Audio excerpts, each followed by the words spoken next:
Voilà, donc je vais vous parler de la gamme Ascent que nous avons chez Black Diamond. Dans la gamme Ascent, nous en avons trois. Nous avons le Speed, Speed 40, Speed 30, qui est notre plus léger de la gamme. Ensuite, nous avons le Axis, qui est un peu plus petit volume, une autre ouverture. Et ensuite, les Epic 35 et 45. Pour commencer, on va prendre le Speed 40. Le voilà. Donc le Speed 40, l'objectif du sac, c'est d'avoir un sac d'alpi léger.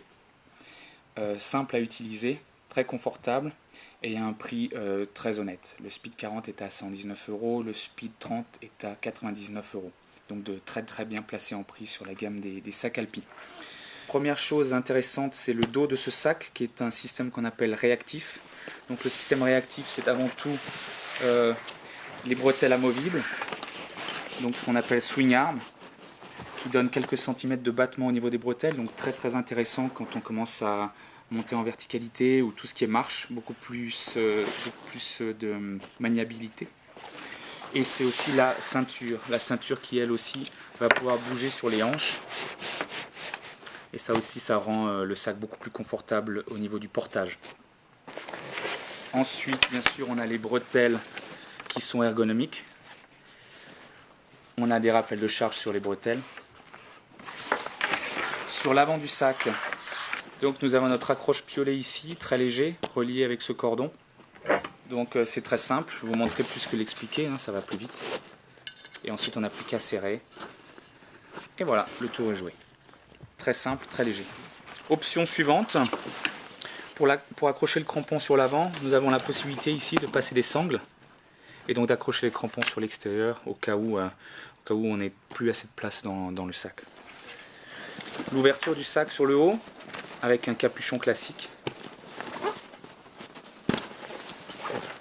On voit ici que là c'est un système un peu à la sac canyoning qui est très intéressant au niveau imperméabilité. Enfin, on ne parle pas vraiment d'imperméabilité, mais de résistance à l'eau.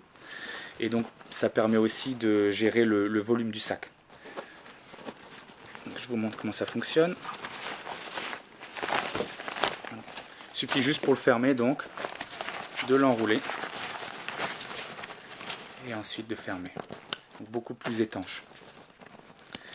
À l'intérieur, on a aussi ce petit rehaut au cas où on ait besoin de rajouter un peu plus de volume.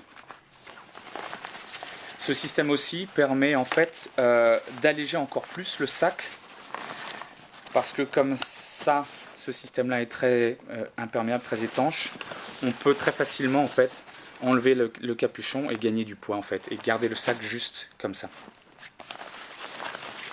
Dernière chose sur l'arrière encore du capuchon, on a possibilité en fait de surélever ce capuchon en fonction du volume utilisé à l'intérieur du sac. Voilà. Bien sûr, après on a toutes les options d'un sac Alpi classique avec la poche supérieure et aussi une poche à l'intérieur. Sur le côté, on a deux sangles de serrage au cas où le sac ne soit pas complètement rempli. Et pour finir, au niveau de la ceinture, on voit qu'on a des rappels de charge sur les côtés pour approcher le poids du sac sur les hanches et aussi des portes matériels, ceci pour l'ice clipper et ceci pour tout ce qui est à clipper directement sur la ceinture, ce qui est quand même très pratique. J'ai oublié quoi? J'ai oublié bien sûr des petites options comme bien sûr la ceinture poitrine, l'option poche à eau qui peut sortir d'un côté comme de l'autre. Ici, poche à eau, avec la pipette qui sort et les petits élastiques pour faire tenir la pipette. J'ai encore oublié une chose intéressante. Ici nous avons une sangle cachée avec un petit clip. Voilà, cette sangle en fait va servir à faire tenir la corde sur l'extérieur si on en a besoin. Donc il suffit de la relier à cette boucle ici et puis de la ramener, la clipper ici.